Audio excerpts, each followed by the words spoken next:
Hey, Slanche, do buckaroos. How the heck are you, man? Just got off work a little bit ago. But I try to come on here and do a quick late night Tuesday, as I try to do sometimes, because I am off tomorrow. As we inch closer to St. Patrick's Day, at our house, we've always kind of celebrated the whole month, but most places don't do that. But I thought we'd at least celebrate the week. I am going to help a friend out, be in the local St. Patrick's Day parade here in Springfield.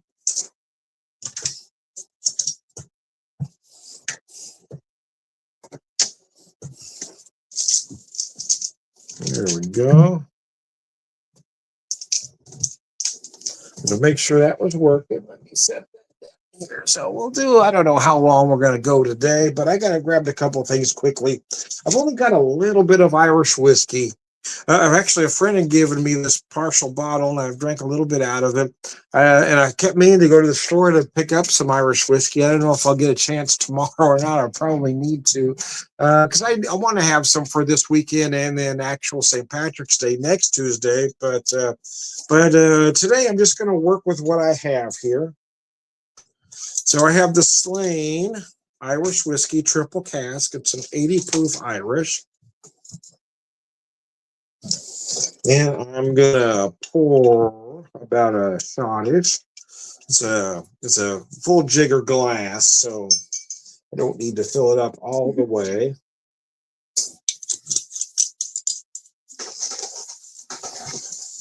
And I'm gonna grab the Irish ale.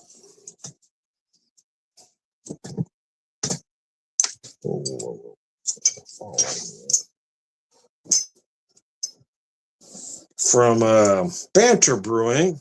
It's their Marrow's Cap Irish Ale.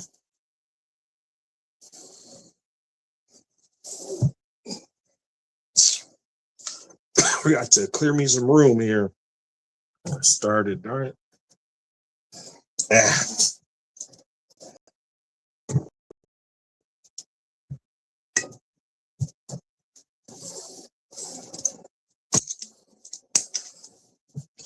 It is at 4.8%. It's very close to traditional. Probably as close to traditional as an American craft brewery can get. This down here.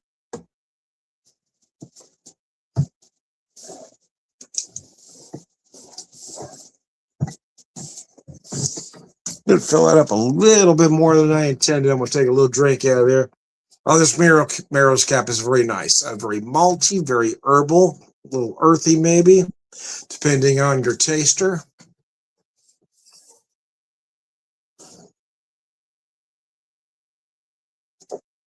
Oh.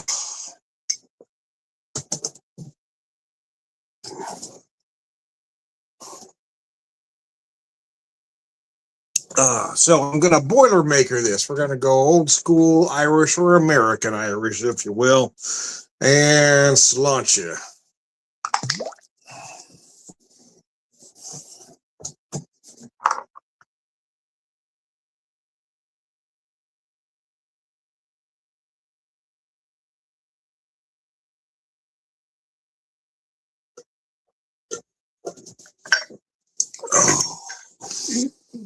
Oh, yeah, baby. So there are those of you that are going to say, Tom, that's a depth charge. Well, you're not wrong, but I'm not either. As the thing is, this was originally a Boilermaker with dropping it in. And now it's come to just taking a shot and knocking the beer back. But traditionally, that was a Boilermaker. All right. Now, part two. Let's slow down and talk a little bit. Wait for that first alcohol of the day to get in there. Oh, mercy. That beer is so good. I mean, that was remarkably easy to drink. And I'm not a guy that typically chugs, only for certain occasions, right? Or when I'm trying to recreate moments, right? That was really, that Marrow's Cap is just so good.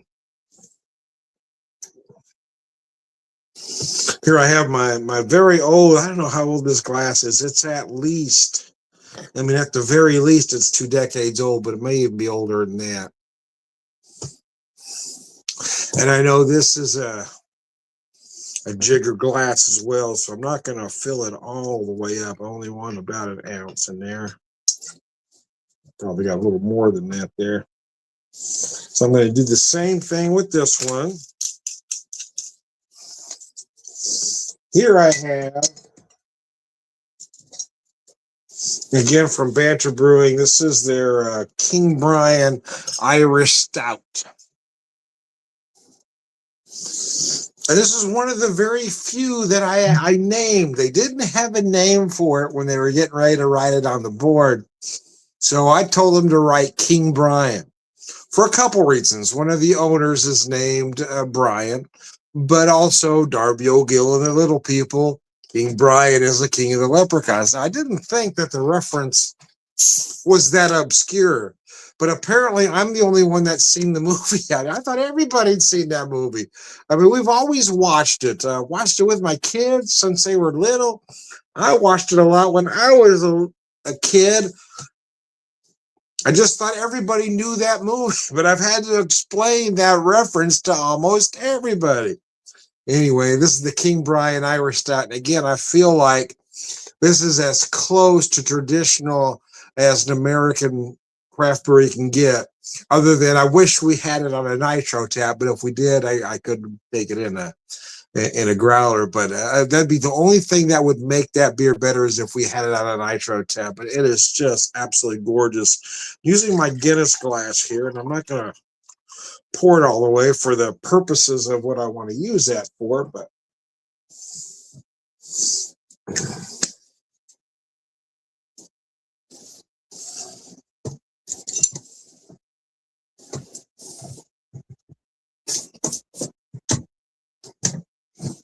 it didn't clear me enough room again. Here, I'll just say it over. The beautiful color on that. And I'm going to pour just a glass after I do this video so you can really get a good look at it. But man, this beer is so good.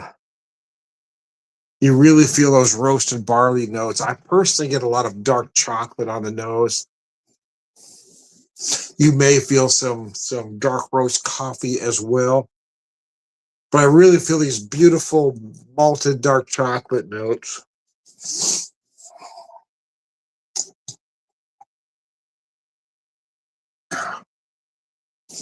Now, I do have some Irish cream in there. I wasn't prepared to, but I could do a car bomb, although they've told me that's now politically incorrect.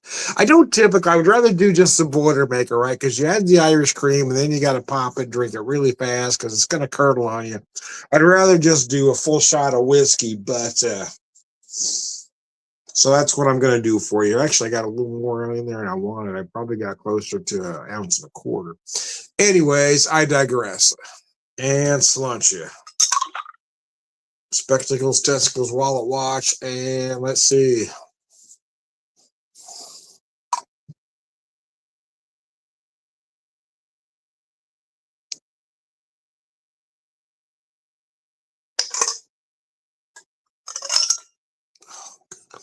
That combination is so beautiful. That might be the easiest Boilermaker I've ever knocked back. It was, oh gosh, the flavors are just incredible there.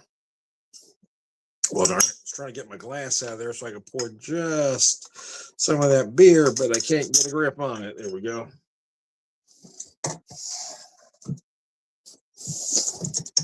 Yeah, I'm not a huge fan of the car bomb because of the Irish cream in there. I do have some, so I could, but I figure the shot is better.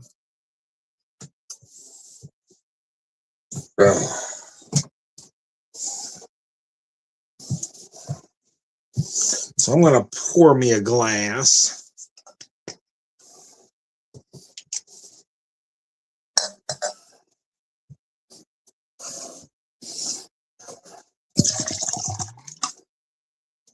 I've had this for a few days, so this really needs to be used, but before it goes completely dead on me, so hey, I'm going to go ahead and pour the rest of it in there and kill it.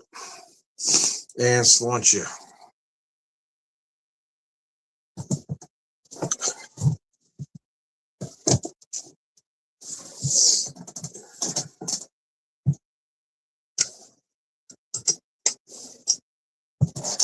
Oh man, look how beautiful that poured though. Look at that head on there. Look how gorgeous that is. This isn't a Guinness, obviously, but the color works, right?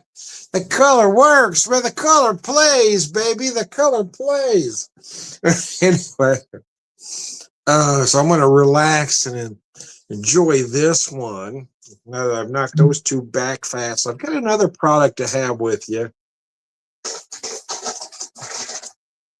I may let that sit a little bit and warm up and grab it. So I'm going to jump off camera for a second and grab something.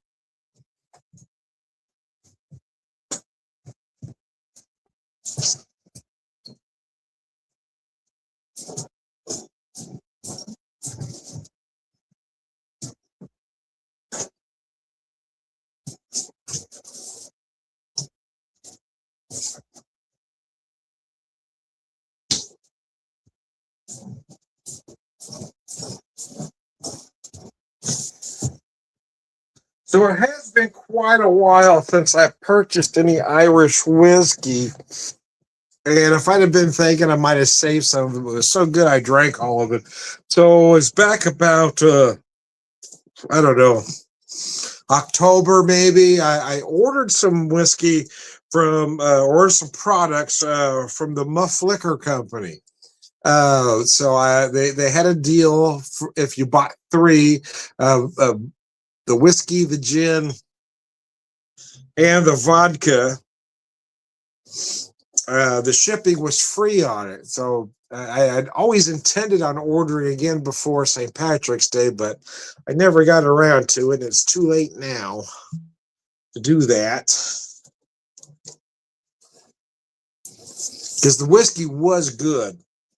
But all I have left, the whiskey I finished earlier because I shared that with some folks. The gin was great, and the vodka was great too. It's just the one I seem to have left. I'm going to pour what I have left in here. I'm not even going to measure. I figure it's about 2 ounces, so that'll be perfect. I had it in the freezer, as you can see the bottle, but I bought it because it was an Irish potato vodka. It's an 80 proof vodka, and it was just very clean. So I'm having it here as a dirty martini. I've got 2 blue cheese stuffed olives in there, a little bit of that olive brine.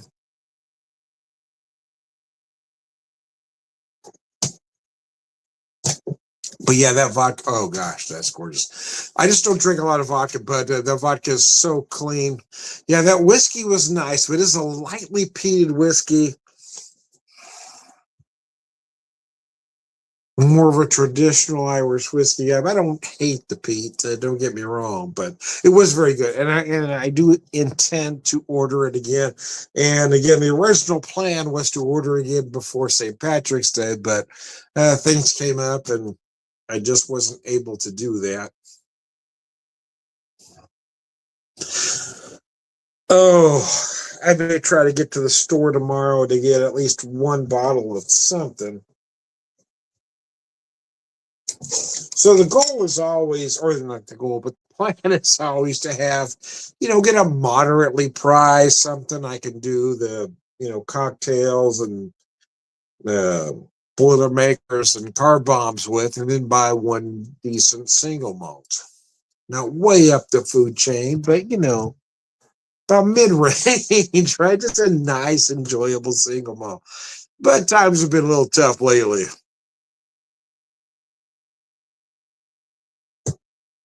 Oh, yeah, that is nice. So I may try to get out tomorrow, but I may wait for this weekend.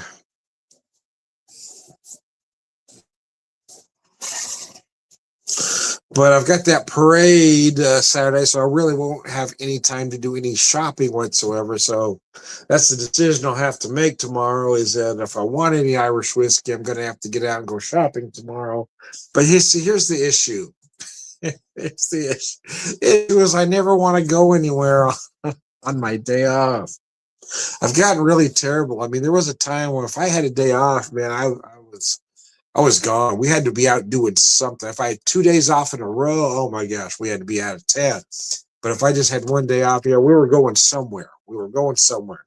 And I'm at that stage of my life, I guess, where I don't want to go anywhere anymore. If I don't have to get clothes on, I won't. But I do have to get clothes on tomorrow. So that might be the thing I try to tell myself. Because I meet with my personal trainer about 11. He's out of town next weekend, so I didn't want to cancel this one. So I'm going to be out and about anyway, so I should go from there to the liquor store to get something. I should. Now, whether I end up doing it or not is a whole other thing. But here's the thing. I know if I don't get out and get it tomorrow, I'm not going to have it for the weekend. But here's the other part of that argument is I feel like I need to have some here, but I'm not going to be really drinking it this weekend anyway because I'm going to be at that parade. Won't go into what all goes on, but there's some pre-game and there's some post-game.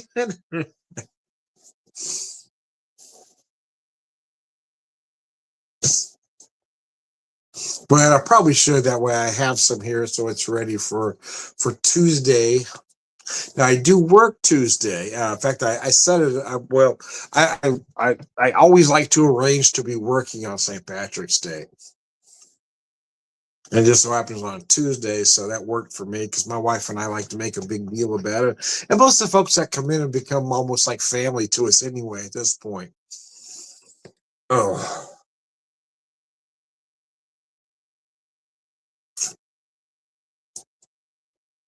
Oh, mercy.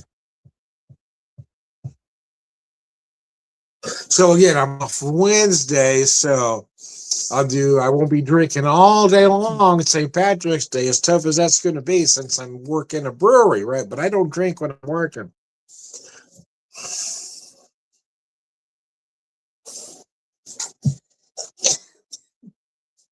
So yeah, but I'll probably come home and want to get a St. Patrick. I'll probably end up working late though. I know there's some folks that are going to come in later. So I'm not going to intend on closing on time like I usually insist on. I'm not even going to attempt to try to do that on St. Patrick's Day. But I hope you get home before it becomes no longer St. Patrick's Day so I can do a video. So, but that's why I need to have stuff on hand. So anyway, that's the decision I'll make tomorrow.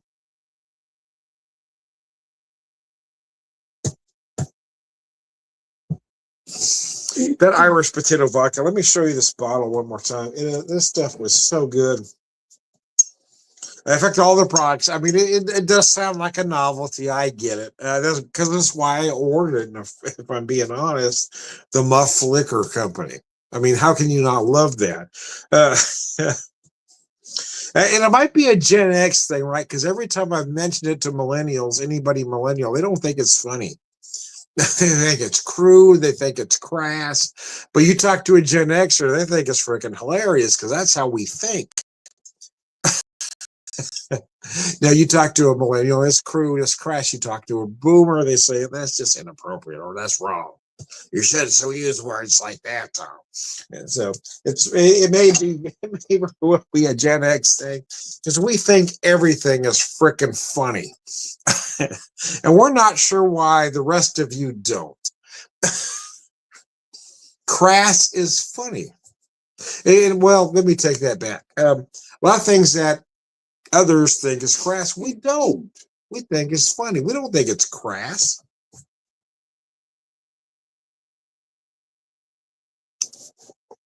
But I will say what others think is crass, I do find funny.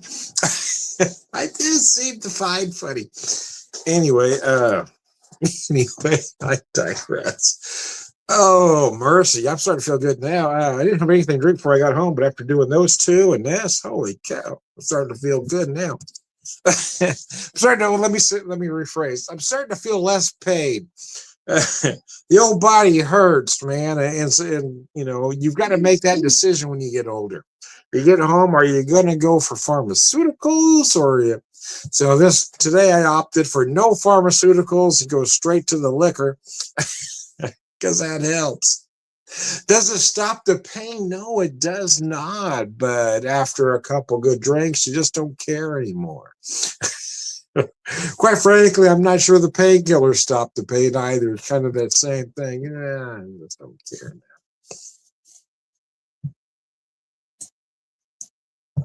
But I'm not a fan of taking opioids, so I avoid them at all costs. I do take muscle relaxers upon occasion. They are prescribed to me, but I don't drink when I'm taking them. I'm very careful about that.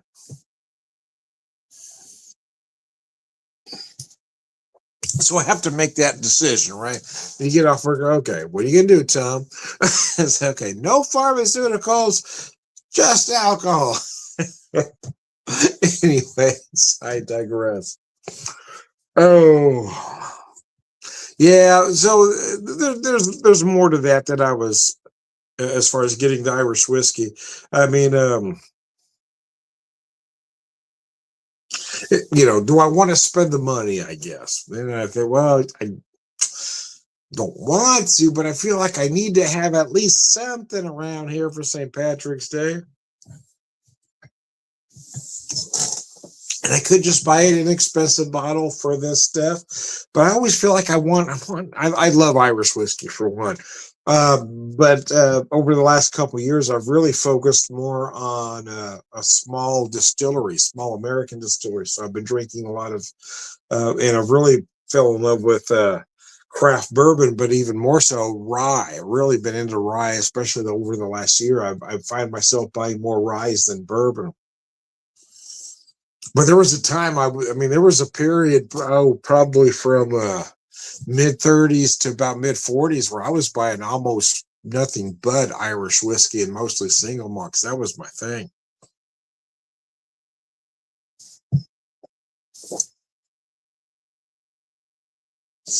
And there was a time where it would seem really weird to not have any Irish single malts on hand, at least one, because I mean, even just a few years back, I had a half dozen single malts on hand, and I don't have a one. So I feel like I need to go get at least one single malt.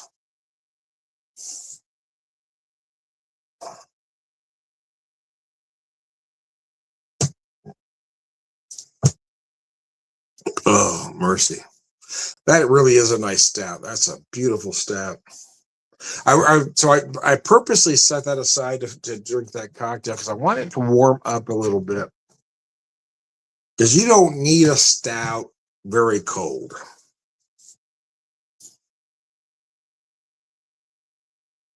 The viscosity of this particular stout is just perfect. Again, those flavors of dark malted chocolates, dark roast coffee. You might get some herbal notes or earthy notes in the finish. Oh, this beer is just gorgeous. Oh, biscuits. Anyways, yeah, so I'll have to make that decision at some point. I will. Do I? I'm already out. I'm dressed. The only thing is, I'm usually wore out after the workouts and just want to come home, man. I'm tired. He's he's that trainer's brutal.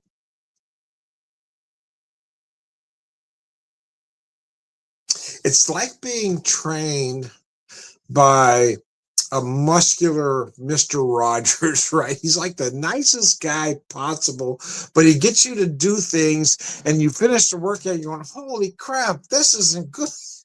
I didn't expect that to hurt. Anyways,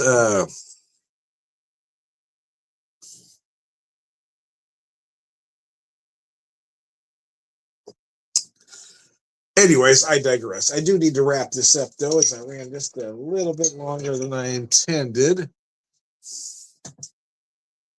as always. So anyway, if I'm not feeling too bad, I will try to say, okay, I'm just going to have to bite the bullet and go buy some Irish whiskey. Buy one kind of, not low end, but, sort of between low and mid to do some car bombs and other things with. But I want to have at least one. I want a decent single malt so I can just, have a neat pour and sip and enjoy and talk and tell some stories after the parade. Even though I may not be coherent enough to enjoy it at that point. Anyways, if last year is any indication,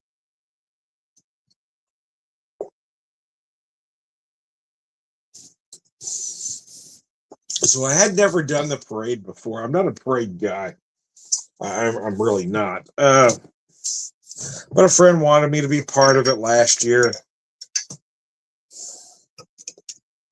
So I reluctantly said yes. But it was so much fun when he asked me to do it again this year. I said, oh, okay, why not? So last year I just didn't know what to expect, right? So I always kind of overanalyze everything.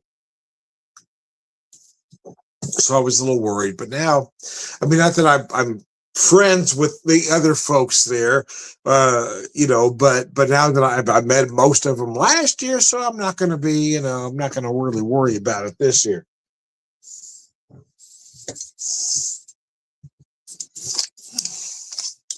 It was funny though, last year, we're, like I said, I didn't know anybody, but at the end, we're all hugging and everybody's hugging. Thanks for giving me thanks for giving me this alcohol or that alcohol. Anyway, it was a lot of fun.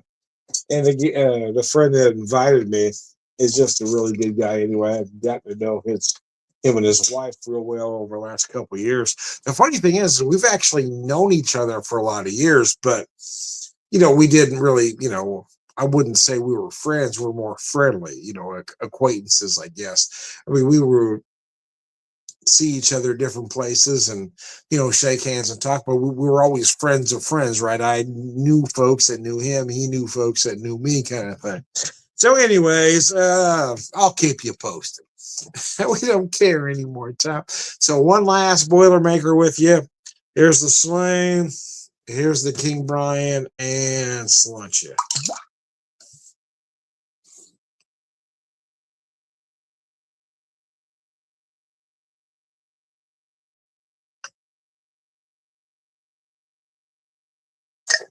Wow. Honestly, I thought it might have been a fluke the first time, but that combination of the Irish with that particular style, oh my God, that's the easiest. I swear to goodness, that's the easiest Boilermaker I've ever knocked back. Oh, Lord have mercy. I am Tom, the beer whisperer, beer evangelist, prolific beer drinker, purveyor of wisdom, and I'm also Tom, the whiskey whisperer, whiskey evangelist, prolific whiskey drinker, prayer wisdom, all around good guys like you.